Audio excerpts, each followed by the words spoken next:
Bueno, vamos a empezar con una oración, ¿sí? En nombre del Padre, del Hijo, del Espíritu Santo. Amén. Dios te salve María, llena eres de gracia, el Señor es contigo, bendita tú eres entre todas las mujeres, bendito es el fruto de tu vientre Jesús. Santa María, Madre de Dios, ruega por nosotros pecadores, ahora y en la hora de nuestra muerte. Amén. Sagrado corazón de Jesús, En vos confío. Vos confío. en nombre del Padre, del Hijo, del Espíritu Santo. Amén.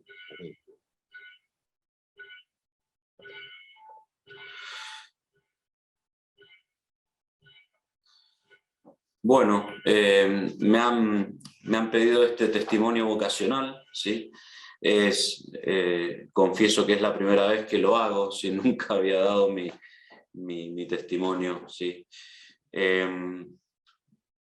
Pero bueno, generalmente no es bueno hablar de uno mismo, pero en este caso voy a buscar sobre todo destacar lo que Dios ha hecho, porque me parece a mí que dar un testimonio vocacional es destacar lo que Dios ha hecho en la vida de uno, ¿sí? Y sobre todo también destacar los intermediarios que Dios utilizó, ¿no? En esto, sobre todo buscando que les ayude, ¿sí? Para su propio camino vocacional. Bueno, yo soy el padre José Vicky, ¿sí? Soy de la familia religiosa del Verbo Encarnado, tengo 38 años, ¿sí? Soy el menor de 5 hermanos, soy argentino, como podrán escuchar, ¿sí?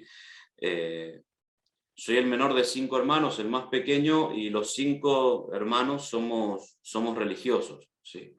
La mayor es Carmelita Descalza y el resto, los otros 4, somos del Verbo Encarnado, 3 sacerdotes y otra monja, otra religiosa, que es del Verbo Encarnado, ¿sí? Yo soy el más pequeño. Bueno, nací en el seno de una familia católica, digámoslo así, normal, ¿sí? No normal en cuanto que sea lo común, porque no es lo común esto, sino más bien normal en cuanto a las normas, es decir, de rosario diario, de ir a misa los domingos. Se vivía en mi casa, siempre se vivió en mi hogar un ambiente de fe, pero normales, sin cosas así extraordinarias ni afectadas, normales en cuanto que miserias, defectos, peleas. Firmábamos el libro en el colegio, ponían amonestaciones, digamos, éramos normales, sino no una familia ideal, ¿no? Pero sí, Dios siempre era lo primero, ¿no? En mi casa yo recuerdo eso, que Dios estaba por encima de todo, siempre, ¿no? Bueno, yo ingresé al seminario menor, ¿sí? A los 13 años, es decir, yo empecé mi vida religiosa, para que lo entiendan de alguna manera, a los 13 años, ¿sí? Ingresé al seminario menor en Argentina, al seminario menor del IBE, del Verbo Encarnado, que está allí en una ciudad que se llama San Rafael. El seminario menor, para los que no saben lo que es una institución que la Iglesia recomienda, ¿no? Está en el derecho canónico, sí, se recomienda a los obispos que tengan seminarios menores en sus diócesis, o sea, es una institución propia de la Iglesia, una casa donde viven niños y jóvenes que quieren discernir su vocación, o que quizás ya la han decidido y quieren cuidar ese tesoro, la vocación, teniendo un ambiente propicio. Entonces, a la vez que van terminando los estudios propios del colegio, ya viven un ambiente, digamos, propicio para la vocación, y ya se busca ir adquiriendo desde esa edad como hábitos propios sacerdotales. Entonces se tiene misa todos los días, se reza el rosario, se tiene adoración al Santísimo, se vive ya en comunidad, se comienza a hacer dirección espiritual, se hacen algunos apostolados, se empieza a tener formación propia de lo que será la vida sacerdotal, y en este caso también la vida religiosa y misionera, ¿sí? Esos son los seminarios menores. Yo ingresé al seminario menor a los 13 años, ¿sí? Bueno, ¿cómo fue un poco mi vocación? Sí, que es quizás lo que interesa. Yo antes de ingresar al seminario menor, nunca nunca me había venido ni siquiera la idea de ser sacerdote, ¿sí? Aunque tenía un gran aprecio por los sacerdotes, porque en mi casa recuerdo que de pequeño invitaban a comer al párroco, iban sacerdotes a mi casa. Luego de que ingresó mi hermano más grande al seminario, es como que empecé a tener mucho más contacto con seminaristas, con sacerdotes, pero nunca lo veía algo para mí. O sea, lo apreciaba como yo apreciaba a cualquier otro familiar, a mi tío, a mi abuelo, digamos, pero nunca lo veía para mí, como yo ser eso. Al contrario, yo recuerdo claramente que le había dicho a mis padres que luego de que ingresaron todos mis hermanos, yo quedé solo en mi casa, todos los demás ingresaron o al convento o al seminario, yo les había dicho a mis padres de que yo no los iba a dejar solos, de que yo iba a formar una familia, que yo le iba a dar nietos, ¿sí? Yo claramente nunca me lo había planteado, ¿sí? Bueno, sucedió que un verano, el año 1998, un verano largo de esos 12 meses, 2 meses largos, mis padres no sabían qué hacer conmigo, en el sentido de, como no había nadie en mi casa, eran unas vacaciones muy aburridas, entonces querían ver qué hacer conmigo, y a mi hermano mayor se le ocurrió, tuvo la idea de que quizás podía ir a hacer la convivencia con los seminaristas menores. Los seminaristas menores hacen todo un mes en febrero de convivencia, o sea, de vacaciones entre ellos, junto a un lago, tienen deportes, salidas a la montaña, fútbol. Entonces mi hermano le dijo a mi madre que yo podía ir, y de paso así pasaba más o menos las vacaciones. Yo le dije a mi madre, le dije que sí, que iba a ir, pero que medio a contrapelo, medio no quería ir, o sea, decía, ¿y para qué? Seminaristas menores, ¿qué será eso? Bueno, voy unos días y me vuelvo, le dije a mi madre, ¿sí?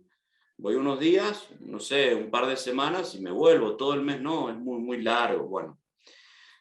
Entonces resulta que fui a la convivencia, febrero del año 1998, y desde que llegué a la convivencia, o sea, fueron como 3 golpes, digamos, ¿sí?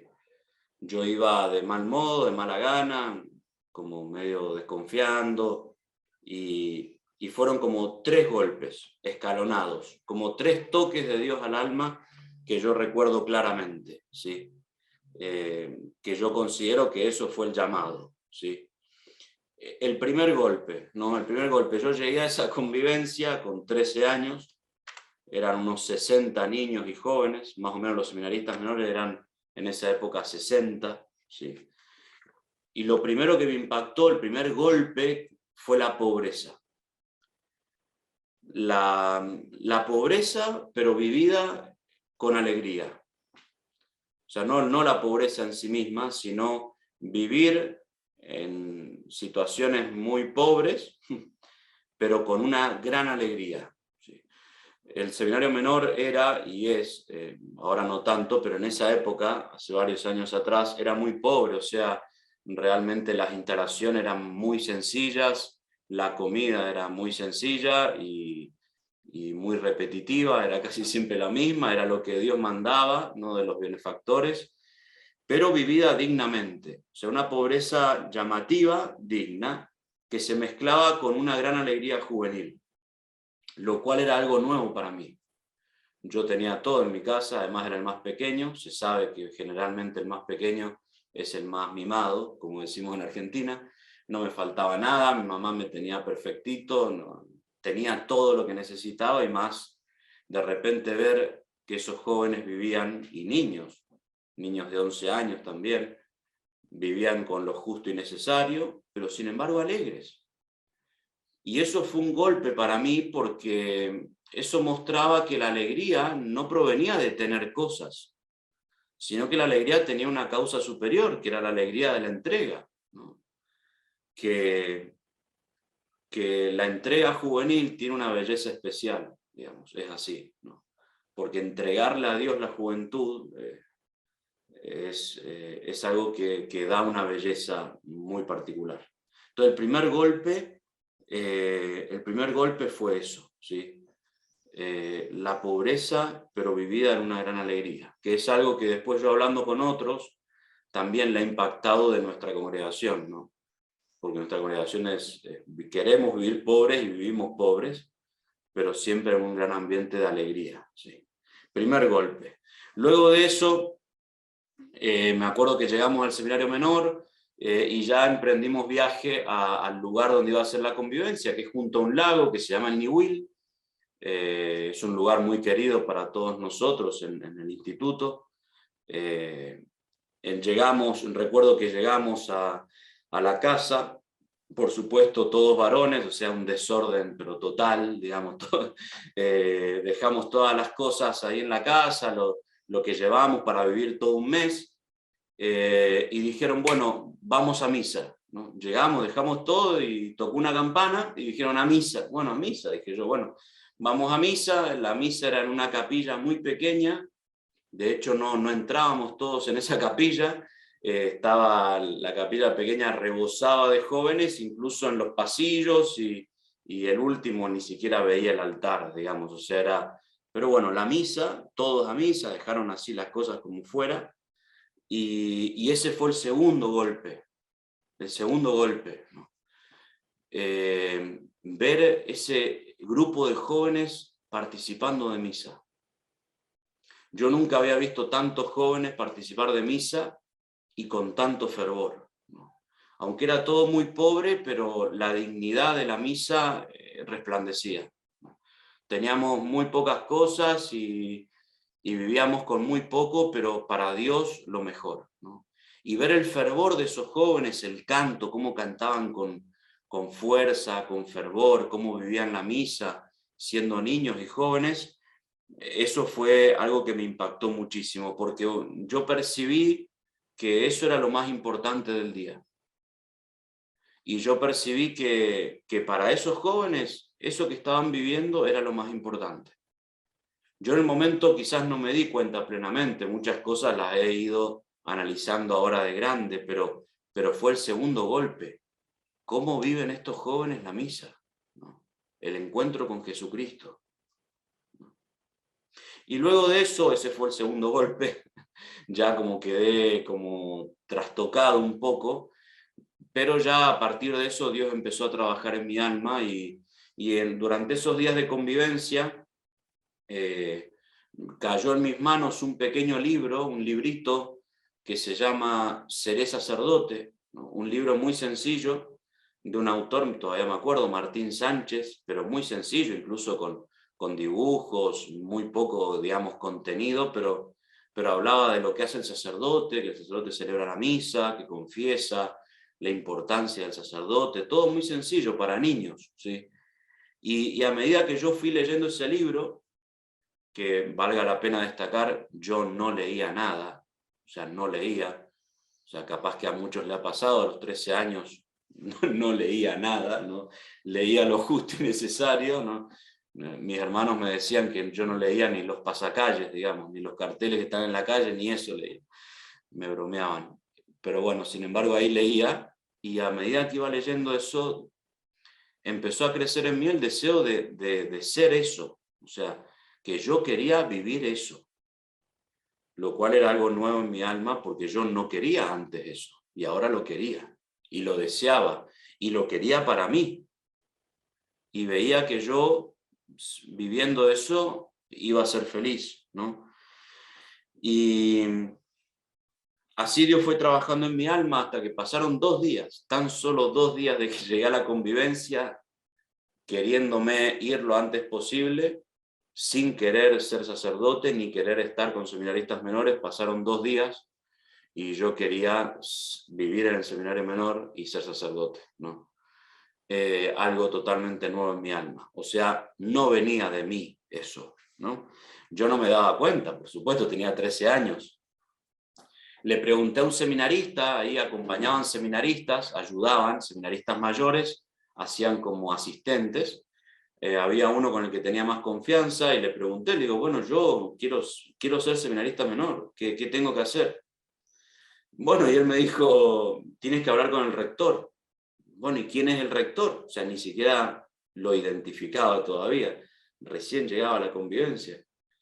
Y me dijeron, no, bueno, está la habitación, golpea la puerta, y vive el rector, se llama Marcelo, ¿no?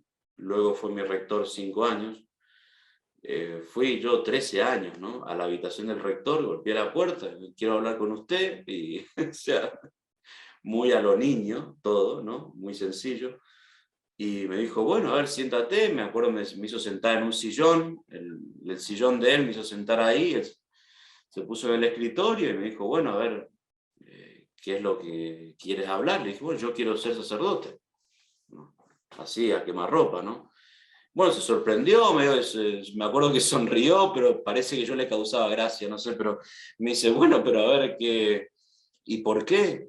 Y porque yo quiero celebrar la misa, yo quiero confesar, yo quiero vivir en esta casa, quiero compartir esto, quiero vivir esta vida, digamos, ¿no? Entonces, muy bien, el rector me dijo, bueno, pero a ver, como que me puso a prueba, ¿no? No es que me dijo, ah, sí, entra, ya está, no.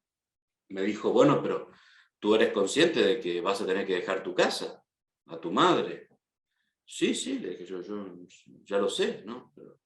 Y no vas a tener las comodidades de tu casa, ni vas a tener la comida de tu mamá, ni tu mamá te va a tener las cosas listas cada día, ni... No, sí, yo ya lo sé, yo quiero esto, ¿no? Mira que vas a tener que estudiar mucho, que va a ser un largo camino hasta el sacerdocio, van a haber dificultades.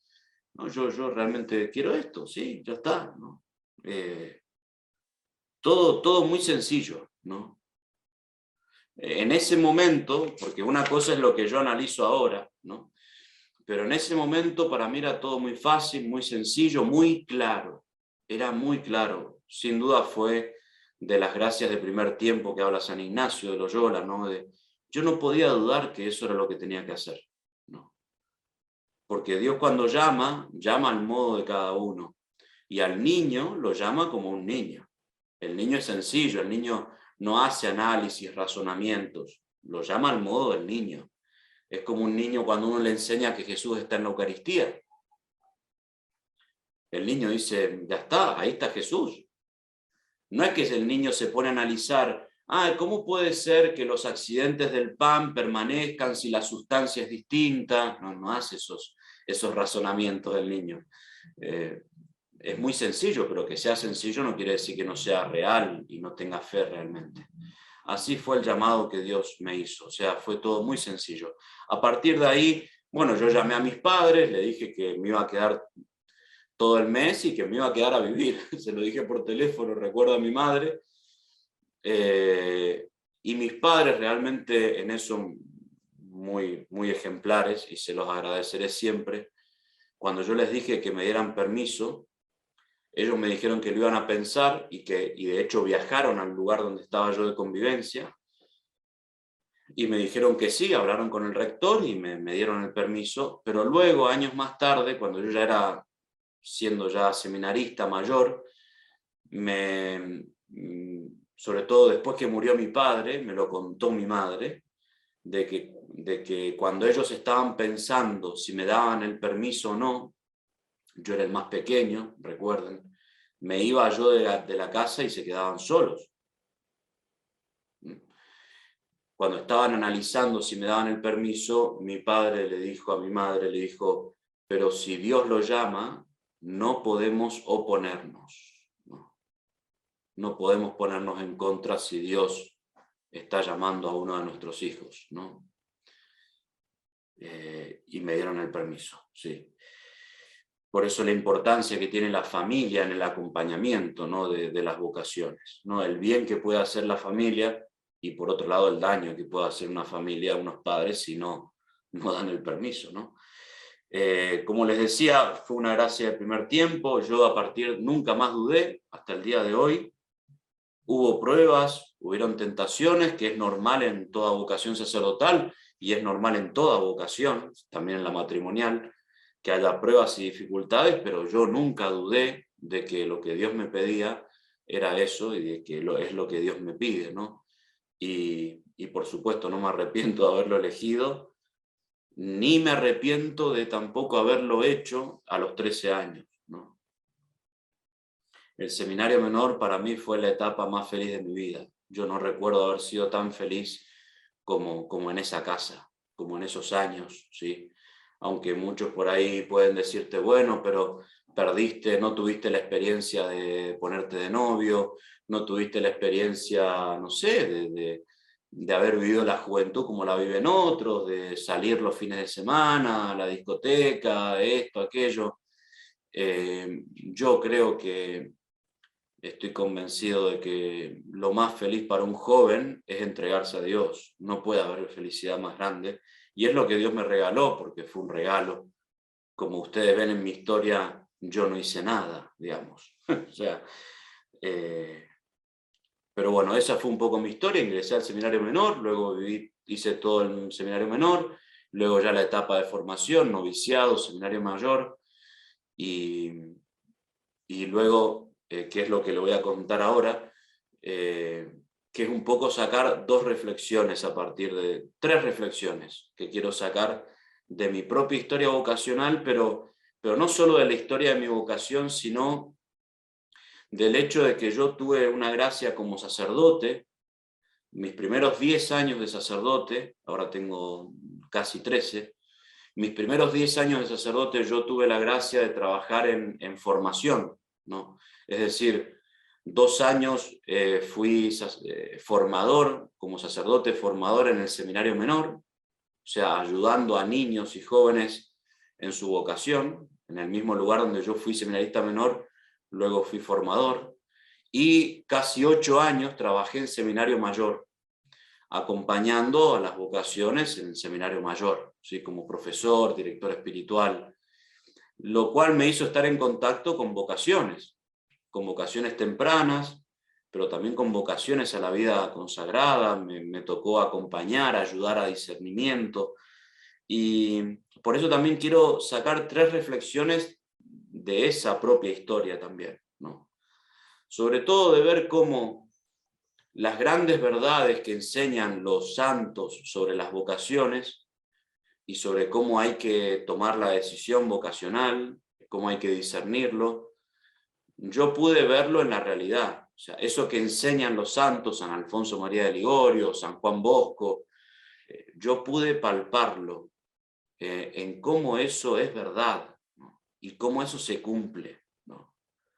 Y la primera reflexión que quiero sacar, que les puede ayudar, es esta, de mi vocación y de haber ayudado a otros, ¿sí?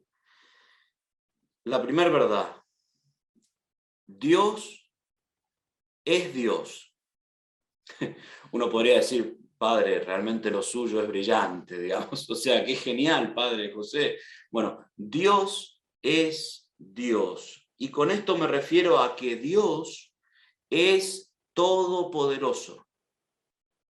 Dios es todopoderoso y por tanto Él hace lo que quiere, cómo quiere y cuando quiere. Porque si no, no sería Dios. Si no, no sería Dios. Es decir, con esto me refiero a que Él puede llamar a un niño, lo puede llamar a ser sacerdote, como lo llamó a Santo Tomás de Aquino a los 8 años. Santo Tomás de Aquino a los 8 años empezó a vivir con los benedictinos, como lo llamó a Santo Domingo Sabio, que hoy lo recordamos, ¿no? Santo Domingo Sabio fue discípulo de San Juan Bosco, él a los 12 años ya había decidido ser sacerdote. Dios puede llamar a un niño, es Dios. Él puede llamar a un niño, aunque sea niño, como lo ha hecho con tantos y lo hace. Así como un niño puede confesarse a partir de los 8 o 9 años, o puede recibir a Jesucristo en la Eucaristía, también puede tomar la decisión de seguir a Cristo, porque Dios es Dios. Él puede llamar a un niño, como puede llamar a un joven, como puede llamar a un anciano. Es Dios. Si no pudiera hacer eso, no sería Dios. Dios es Dios. Puede llamar a un gran pecador, lo puede llamar, como llamó a San Agustín y lo cambió de vida. Puede llamar a personas muy pobres, puede llamar a personas muy ricas, puede llamar a personas muy doctas y especializados, como San Alfonso María de Ligorio, que era doctor en Derecho. en los dos derechos, derecho civil y derecho eclesiástico, y puede llamarlo cuando quiere, y en medio de las circunstancias que él quiera, y puede utilizar cualquier circunstancia, puede utilizar una enfermedad, puede utilizar un fracaso. San Alfonso María de Ligorio descubrió la vocación a partir de un fracaso. Él llevaba muchos juicios, muchos pleitos, defendía, ¿no?, pleitos, y era brillante, era conocido como el más brillante de todos. Caso que él defendía lo ganaba. Y una vez tuvo una distracción en un caso, se le pasó una cláusula, una letra pequeña, se le pasó en un caso y lo perdió. Y eso para él fue un gran fracaso. Y a partir de ahí descubrió la vocación. Dios es Dios. Puede llamar a quien quiera, como quiera, cuando quiera, delante de las circunstancias que quiera. Dios es Dios, muchachos. Él hace lo que quiere. En segundo lugar, la segunda verdad. Dios es sencillo. Dios es simple. Dios no es complicado. Dios no anda con dobleces. No tiene dobleces. Dios no aparenta una cosa para hacer otra. Dios es simple, no es compuesto, eso es teológicamente así, no es complicado, Dios no es rebuscado, Dios no anda con laberintos. ¿Y a qué me refiero con esto respecto de la vocación? Que cuando Él llama, lo hace de este modo. Llama de un modo simple. Él llama y llama. No anda con complicaciones. Nosotros nos complicamos. Pero Él no se complica. Él no anda con vueltas, ni cosas oscuras, ni razonamientos complicados, que si A, B, C, que si 1 más 1 es 2, no anda con eso Dios. Dios toca un alma y le dice, seguime. Dios llamó al joven rico, lo tenía delante y le dijo, si quieres ser perfecto, vende todo lo que tienes, dalo a los pobres y sígueme.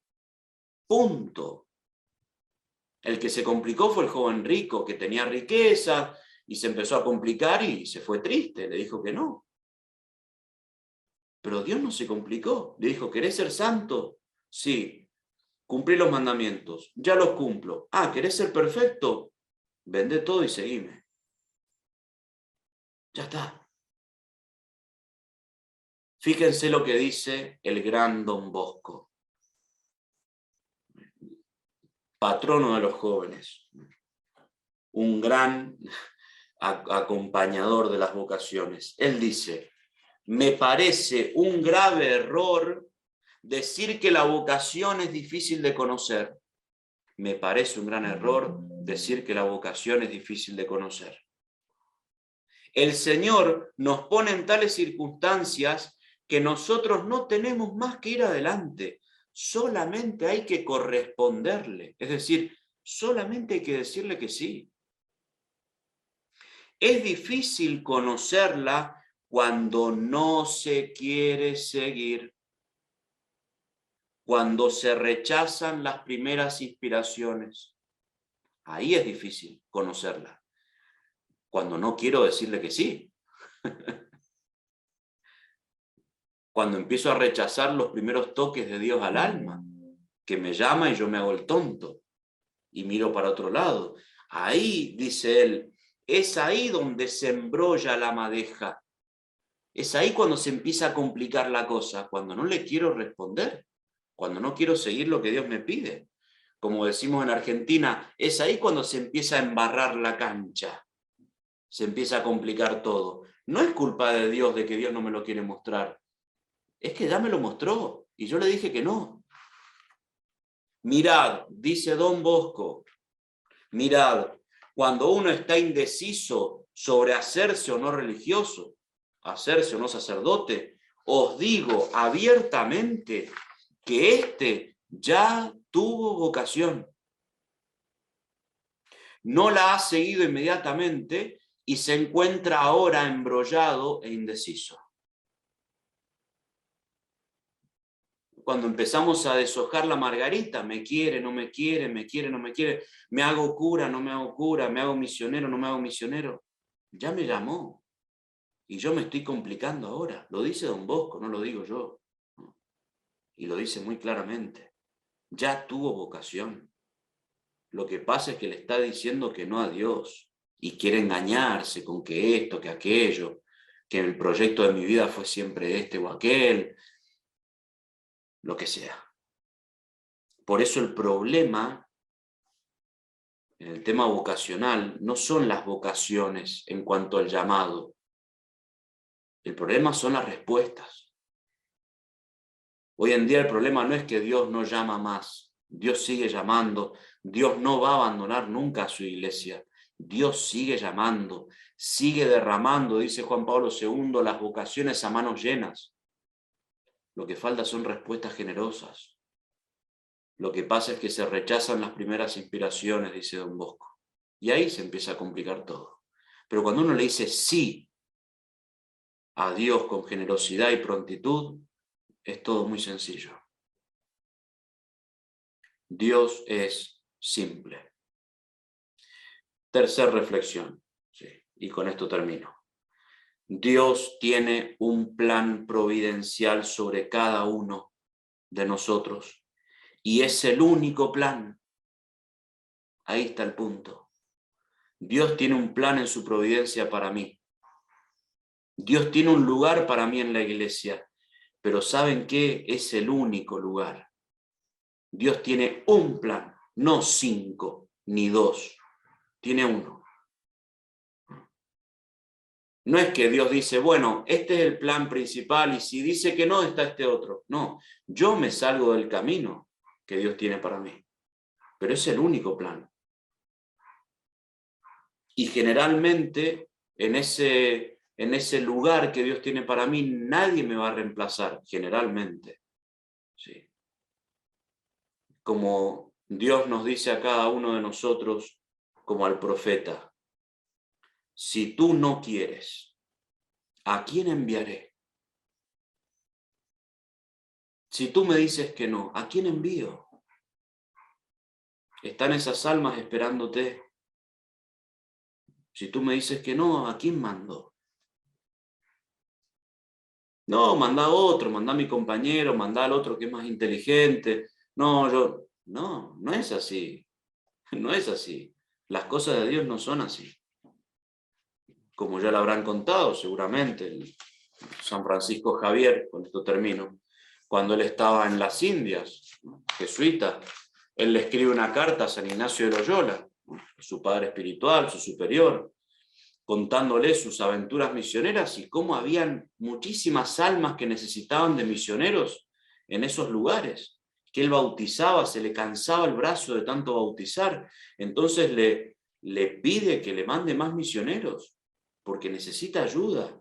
Y en un momento San Francisco Javier dice, yo quisiera ir, tengo deseos de ir a las universidades de Europa, a París y a otras, a gritar a los 4 vientos que hay almas que se condenan porque no tienen quien les predique.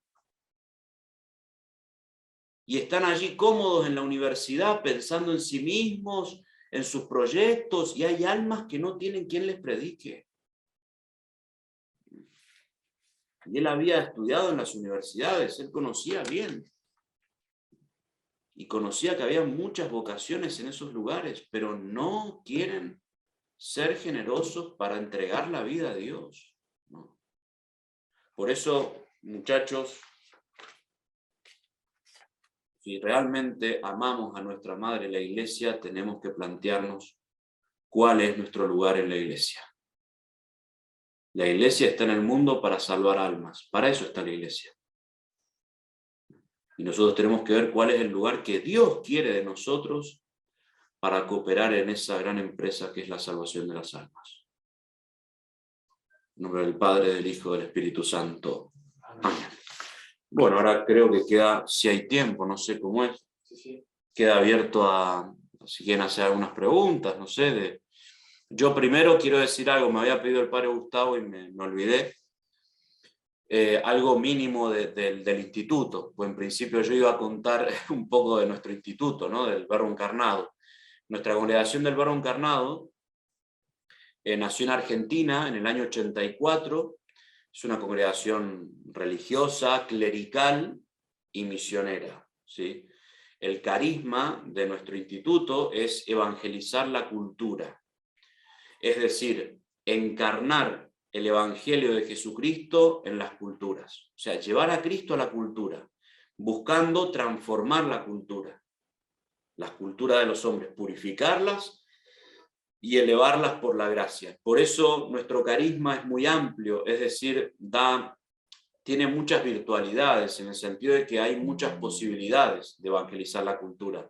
Lo hacemos mediante la pastoral en parroquias, en obras de caridad, en centros de educación, sobre todo yendo a lugares más pobres, más difíciles, por así decirlo, lugares emblemáticos, ¿sí? Como estamos en Siria, en Gaza, en Irak, en África, en Papúa Nueva Guinea, en Extremo Oriente. Bueno. También mediante la vida contemplativa tenemos rama apostólica y rama de contemplativos, de monjes. Hoy a la tarde un monje nuestro dará su testimonio. Pero la finalidad es esa, es evangelizar las culturas, llevar el mensaje del Evangelio a las culturas, como introducir el mensaje del Evangelio en todas las culturas. Hoy en día estamos en los 5 continentes, estamos en más de 47 países del mundo, 95 diócesis, la rama masculina, tenemos rama masculina y rama femenina. La rama masculina somos en total cerca de 950 miembros, la mitad son sacerdotes, la otra mitad está en formación, ¿sí? Y bueno, nuestro fundador todavía vive, o sea, estamos en tiempos fundacionales. Y bueno, eso es un poco. Tenemos 6 seminarios en el mundo y bueno, somos religiosos, es decir, hacemos votos de pobreza, castidad, obediencia y sacerdotes. También hay algunos que son hermanos legos, o sea, no son sacerdotes, sino solo religiosos, o sea, solo no de modo despectivo, sino que no son sacerdotes, ¿sí? Son religiosos plenamente, ¿no? Somos marcadamente marianos, somos misioneros y marianos.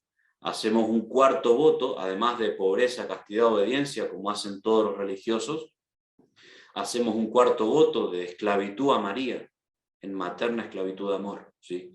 Según el método de San Luis María de Griñón de Montfort. Y queremos ir a los lugares donde nadie puede ir, donde nadie va, a los lugares más pobres, más sencillos. Por eso estamos en lugares de vanguardia, ¿no? Como de estar en guerra, ¿no? Estamos, les decía, esos lugares de Medio Oriente, ¿no? Pero bueno, un poco eso respecto de nuestro instituto. Estamos en España, tenemos 10 casas en España. Bueno, muy bien, gracias por la paciencia y espero que les haya servido en algo, ¿sí? Bueno, ya que están, me encomiendo a sus oraciones, ¿no? Muy bien. En nombre del Padre, del Hijo y del Espíritu Santo. Amén. Amén. Te damos gracias, Señor, por los beneficios recibidos de tu generosidad, tú que vives y reinas por los siglos de los siglos. Amén. Amén. Padre, del Hijo y del Espíritu Santo. Bueno, que Dios los bendiga a todos y adelante en este camino.